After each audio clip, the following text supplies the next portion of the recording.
ആകാശവാണി. നമസ്കാരം. പ്രാദേശിക വാർത്തകൾ വായിക്കുന്നത് കൃഷ്ണ പ്രകൃതി.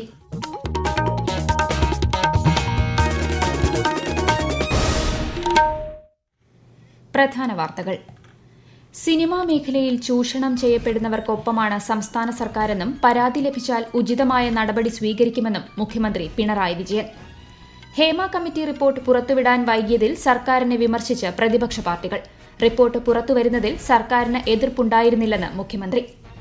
ആരോഗ്യ പ്രവർത്തകരുടെ സുരക്ഷ ഉറപ്പുവരുത്തുന്നതിനായി ദേശീയ ദൌത്യ സംഘത്തിന് രൂപം നൽകി സുപ്രീംകോടതി.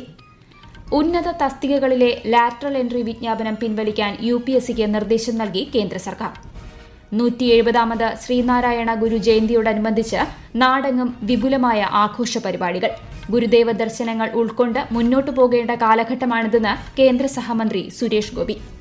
സംസ്ഥാനത്ത് ഇന്നും നാളെയും ശക്തമായ മഴയ്ക്ക് സാധ്യതയെന്ന് കേന്ദ്ര കാലാവസ്ഥാ വകുപ്പ്. വാർത്തകൾ വിശദമായി. സിനിമാ മേഖലയിൽ ചൂഷണം ചെയ്യപ്പെടുന്നവർക്കൊപ്പമാണ് സംസ്ഥാന സർക്കാരെന്ന് മുഖ്യമന്ത്രി പിണറായി വിജയൻ. ഹേമ കമ്മിറ്റിക്ക് മുന്നിൽ മൊഴി നൽകാൻ തയ്യാറായ ഏതെങ്കിലും വനിതകൾ പരാതി നൽകാൻ മുന്നോട്ട് വന്നാൽ സർക്കാർ ഉചിതമായ നടപടി സ്വീകരിക്കുമെന്നും മുഖ്യമന്ത്രി തിരുവനന്തപുരത്ത് വാർത്താ സമ്മേളനത്തിൽ പറഞ്ഞു. കുറ്റം ചെയ്തത് ഏത് ഉന്നതനാണെങ്കിലും നിയമത്തിന് മുൻപിൽ കൊണ്ടുവരുമെന്നും അദ്ദേഹം വ്യക്തമാക്കി. ഹേമ കമ്മിറ്റി റിപ്പോർട്ട് പുറത്തുവരുന്നതിൽ സർക്കാരിന് എതിർപ്പുണ്ടായിരുന്നില്ല. മൊഴിയുടെ അടിസ്ഥാനത്തിൽ കേസെടുക്കണമെന്ന് റിപ്പോർട്ടിൽ പറഞ്ഞിട്ടില്ലെന്നും എന്നാൽ മൊഴി നൽകിയവരുടെ സ്വകാര്യത സംരക്ഷിക്കണമെന്ന് ജസ്റ്റിസ് ഹേമ നിർദ്ദേശിച്ചിരുന്നതായും മുഖ്യമന്ത്രി പറഞ്ഞു. സമൂഹത്തിലെ തെറ്റായ പ്രവണതകളിൽ ചിലത് സിനിമയിലും എത്തുക സ്വാഭാവികമാണ്. സിനിമക്കുള്ളിലെ ചൂഷണം, അത് ലൈംഗികമായ ചൂഷണമാണെങ്കിലും സാമ്പത്തികമായതാണെങ്കിലും മാനസിക ചൂഷണമാണെങ്കിലും ഒരു കാര്യം വ്യക്തമാക്കാൻ ആഗ്രഹിക്കുകയാണ്. ചൂഷകർക്കൊപ്പമല്ല, മറിച്ച് ചൂഷണം ചെയ്യപ്പെടുന്നവരോടൊപ്പമാണ് സർക്കാർ ഉണ്ടാവുക. ഇരക്ക് നിരുപാധികമായ ഐക്യദാർഢ്യവും വേട്ടക്കാരനെതിരെ സന്ധിയില്ലാത്ത പോരാട്ടവുമാണ് ഈ സർക്കാരിന്റെ മുഖമുദ്ര. ഇതുമായി ബന്ധപ്പെട്ട് പരാതിയുള്ളവരാരെങ്കിലും ഉന്നയിക്കാൻ തയ്യാറായാൽ ഉചിതമായ നടപടി സർക്കാർ സ്വീകരിക്കും. ഒരു സംശയ കാര്യത്തിൽ വേണ്ടതില്ല.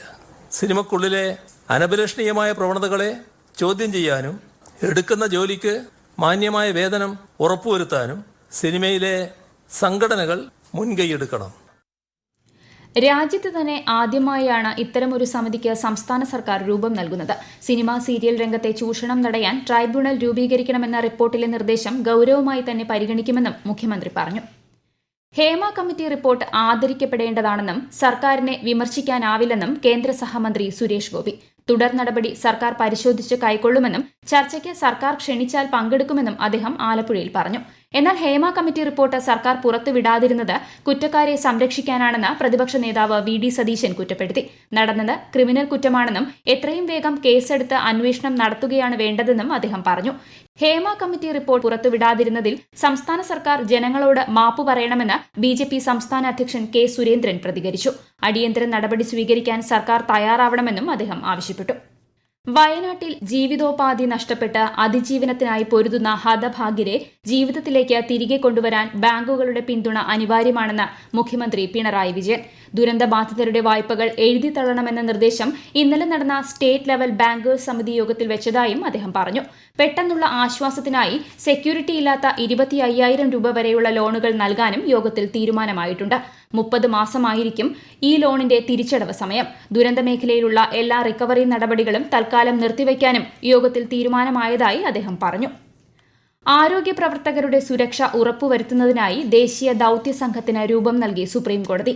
കൊൽക്കത്ത മെഡിക്കൽ കോളേജിൽ ഡോക്ടർ അതിക്രൂരമായി കൊല്ലപ്പെട്ട സംഭവത്തിൽ സ്വമേധയാ എടുത്ത കേസ് പരിഗണിക്കുകയായിരുന്നു സുപ്രീംകോടതി. 3 ആഴ്ചയ്ക്കകം പ്രാരംഭ റിപ്പോർട്ട് നൽകാനും 2 മാസത്തിനകം അന്തിമ റിപ്പോർട്ട് നൽകാനും ഡോക്ടർമാർ അംഗങ്ങളായ ദൌത്യസംഘത്തിന് കോടതി നിർദ്ദേശം നൽകി. നിലവിലെ നിയമങ്ങൾ ഡോക്ടർമാരുടെയും ആരോഗ്യ പ്രവർത്തകരുടെയും സുരക്ഷ ഉറപ്പുവരുത്താൻ പര്യാപ്തമല്ലെന്നും ചീഫ് ജസ്റ്റിസ് അധ്യക്ഷനായ ബെഞ്ച് നിരീക്ഷിച്ചു.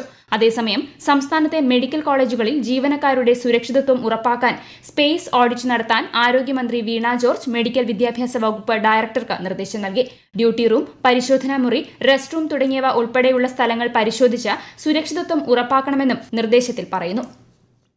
സർക്കാർ ജോലികളിലെ ഉന്നത സ്ഥാനങ്ങളിലേക്കുള്ള ലാറ്ററൽ എൻട്രി സംബന്ധിച്ച വിജ്ഞാപനം പിൻവലിക്കാൻ UPSCക്ക് നിർദ്ദേശം നൽകി കേന്ദ്ര സർക്കാർ. Joint secretary, director, deputy secretary സ്ഥാനങ്ങളിലുള്ള 45 നിയമനങ്ങൾ സംബന്ധിച്ച പരസ്യമാണ് പ്രധാനമന്ത്രിയുടെ നിർദ്ദേശപ്രകാരം പിൻവലിക്കാൻ തീരുമാനിച്ചത്. ലാറ്ററൽ നിയമനങ്ങളിൽ സംവരണ മാനദണ്ഡങ്ങൾ പാലിക്കുന്നുണ്ടോ എന്ന് ഉറപ്പുവരുത്തുന്നതിന്റെ ഭാഗമായാണ് നടപടി. നിയമനത്തിനെതിരെ പ്രതിപക്ഷവും രംഗത്തെത്തിയിരുന്നു. മുൻ സർക്കാരുകളുടെ കാലത്തും ലാറ്ററൽ എൻട്രി വഴി സുപ്രധാന നിയമനങ്ങൾ നടന്നതായി കേന്ദ്രമന്ത്രി ഡോക്ടർ ജിതേന്ദ്ര സിംഗ് UPSCക്ക് അയച്ച കത്തിൽ വ്യക്തമാക്കുന്നു. ഈ വാർത്തകൾ ആകാശവാണിയിൽ നിന്ന്. പ്രധാനമന്ത്രി നരേന്ദ്രമോദിയുടെ പോളണ്ട് യുക്രൈൻ സന്ദർശനത്തിന് നാളെ തുടക്കം. 2 ദിവസത്തെ സന്ദർശനത്തിനായി പോളണ്ടിലെത്തുന്ന പ്രധാനമന്ത്രി പോളിഷ് പ്രസിഡന്റ്, പ്രധാനമന്ത്രി ഉൾപ്പെടെയുള്ള നേതാക്കളുമായി കൂടിക്കാഴ്ച നടത്തും.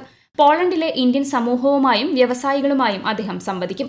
തുടർന്ന് ഈ മാസം 23-ന് യുക്രൈനിലെത്തുന്ന പ്രധാനമന്ത്രി യുക്രൈൻ പ്രസിഡന്റ് വോളോഡിമർ സെലൻസ്കിയുമായി കൂടിക്കാഴ്ച നടത്തും. ഓണക്കാലത്ത് സർക്കാർ ആഭിമുഖ്യത്തിലുള്ള ആഘോഷമൊഴികെ മറ്റെല്ലാ കാര്യങ്ങളും നടക്കുമെന്നും കലാപ്രവർത്തകരും കച്ചവടക്കാരും പ്രയാസപ്പെടുന്ന നില ഉണ്ടാകില്ലെന്നും മുഖ്യമന്ത്രി പിണറായി വിജയൻ. സംസ്ഥാനത്തെ AAY റേഷൻ കാർഡ് ഉടമകൾക്ക് ഈ വർഷവും 13 ഇനം ഭക്ഷ്യ ഉൽപ്പന്നങ്ങൾ അടങ്ങിയ ഓണക്കിറ്റ് സംസ്ഥാന സർക്കാർ വിതരണം ചെയ്യും. ഓണക്കാലത്ത് കുറഞ്ഞ വിലയ്ക്ക് നിത്യോപയോഗ സാധനങ്ങൾ ലഭ്യമാക്കുന്നതിനുള്ള ഓണച്ചന്തകൾ സപ്ലൈകോയുടെയും കൺസ്യൂമർ ഫെഡിന്റെയും ആഭിമുഖ്യത്തിൽ സംഘടിപ്പിക്കുമെന്നും മുഖ്യമന്ത്രി അറിയിച്ചു. 170ാമത് ശ്രീനാരായണ ഗുരു ജയന്തിയോടനുബന്ധിച്ച് നാടെങ്ങും ഇന്ന് വിപുലമായ ആഘോഷ പരിപാടികൾ നടന്നു. വർക്കല ശിവഗിരിയിൽ നടന്ന ജയന്തി സമ്മേളനം കേന്ദ്ര സഹമന്ത്രി സുരേഷ് ഗോപി ഉദ്ഘാടനം ചെയ്തു. തുല്യതയ്ക്കും സാമൂഹിക ഐക്യത്തിനുമായി ഗുരുദേവ ദർശനങ്ങൾ ഉൾക്കൊണ്ട് മുന്നോട്ടു പോകേണ്ട കാലഘട്ടമാണിതെന്ന് അദ്ദേഹം പറഞ്ഞു. ജാതീയതയും അസമത്വവും വേരൂന്നിയ ഒരു കാലഘട്ടത്തിൽ ഗുരുദേവന്റെ ആശയങ്ങൾ മാറ്റത്തിന് വഴിതെളിച്ചതായും കേന്ദ്ര സഹമന്ത്രി പറഞ്ഞു.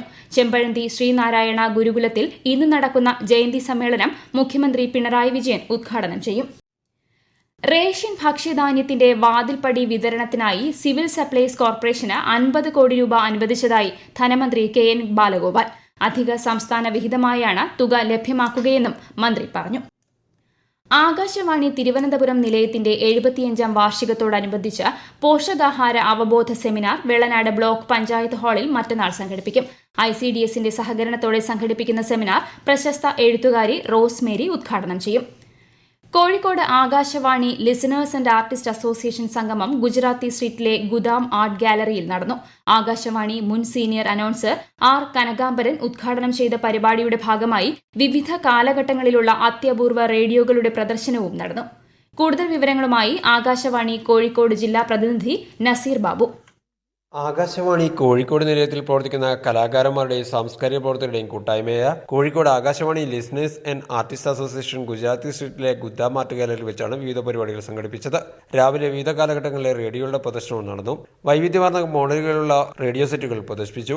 വിവിധ കാലഘട്ടങ്ങളിലുള്ള അത്യപൂർവ റേഡിയോയുടെ പ്രദർശനം ആകാശവാണി മുൻ സീനിയർ അനൗൺസർ R കനകാംബരൻ ഉദ്ഘാടനം ചെയ്തു. ദീർഘകാലമായി റേഡിയോ പരിപാടികൾ കേട്ടാസ്വദിക്കുകയും ഒപ്പം അപൂർവമായ റേഡിയോകളുടെയും ഗ്രാമഫോൺ റെക്കോർഡുകളുടെയും ശേഖരത്തിനുടമയുമായ റേഡിയോ കോയെ ചടങ്ങിൽ ആദരിച്ചു. വൈകിട്ട് ആകാശവാണി അവതാരകരുടെയും നാടകപ്രവർത്തകരുടെയും നാടൻപാട്ട് കലാകാരന്മാരുടെ സംഗമവും കലാപരിപാടികളും അരങ്ങേറി.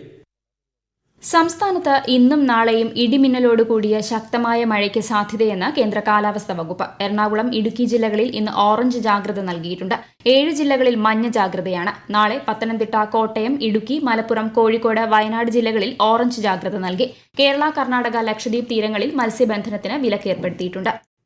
രാജ്യത്തെ ഓഹരി വിപണികൾ നേട്ടത്തോടെ ഇന്ന് വ്യാപാരം അവസാനിപ്പിച്ചു. ബോംബെ ഓഹരി സൂചിക സെൻസെക്സ് 378 പോയിന്റ് ഉയർന്ന് 80,802-ലും, ദേശീയ ഓഹരി സൂചിക നിഫ്റ്റി 126 പോയിന്റ് ഉയർന്ന് 24,699-ലും വ്യാപാരം അവസാനിപ്പിച്ചു. സ്വർണ്ണവില കുറഞ്ഞു. ഗ്രാമിന് 10 രൂപ കുറഞ്ഞ് 6,660 രൂപയും പവന് 80 രൂപ കുറഞ്ഞ് 53,280 രൂപയുമാണ് ഇന്നത്തെ വില.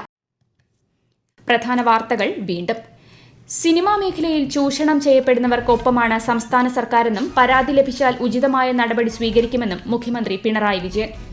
ഹേമ കമ്മിറ്റി റിപ്പോർട്ട് പുറത്തുവിടാൻ വൈകിയതിൽ സർക്കാരിനെ വിമർശിച്ച് പ്രതിപക്ഷ പാർട്ടികൾ. റിപ്പോർട്ട് പുറത്തുവരുന്നതിൽ സർക്കാരിന് എതിർപ്പുണ്ടായിരുന്നില്ലെന്ന് മുഖ്യമന്ത്രി. ആരോഗ്യ പ്രവർത്തകരുടെ സുരക്ഷ ഉറപ്പുവരുത്തുന്നതിനായി ദേശീയ ദൌത്യ സംഘത്തിന് രൂപം നൽകി സുപ്രീംകോടതി. ഉന്നത തസ്തികകളിലെ ലാറ്ററൽ എൻട്രി വിജ്ഞാപനം പിൻവലിക്കാൻ UPSCക്ക് നിർദ്ദേശം നൽകി കേന്ദ്ര സർക്കാർ. 170ാമത് ശ്രീനാരായണ ഗുരു ജയന്തിയോടനുബന്ധിച്ച് നാടെങ്ങും വിപുലമായ ആഘോഷ പരിപാടികൾ. ഗുരുദേവ ദർശനങ്ങൾ ഉൾക്കൊണ്ട് മുന്നോട്ടു പോകേണ്ട കാലഘട്ടമാണിതെന്ന് കേന്ദ്ര സഹമന്ത്രി സുരേഷ് ഗോപി. സംസ്ഥാനത്ത് ഇന്നും നാളെയും ശക്തമായ മഴയ്ക്ക് സാധ്യതയെന്ന് കേന്ദ്ര കാലാവസ്ഥാ വകുപ്പ്. പ്രാദേശിക വാർത്തകൾ കഴിഞ്ഞു. അടുത്ത വാർത്താ പ്രക്ഷേപണം 7:25-ന്.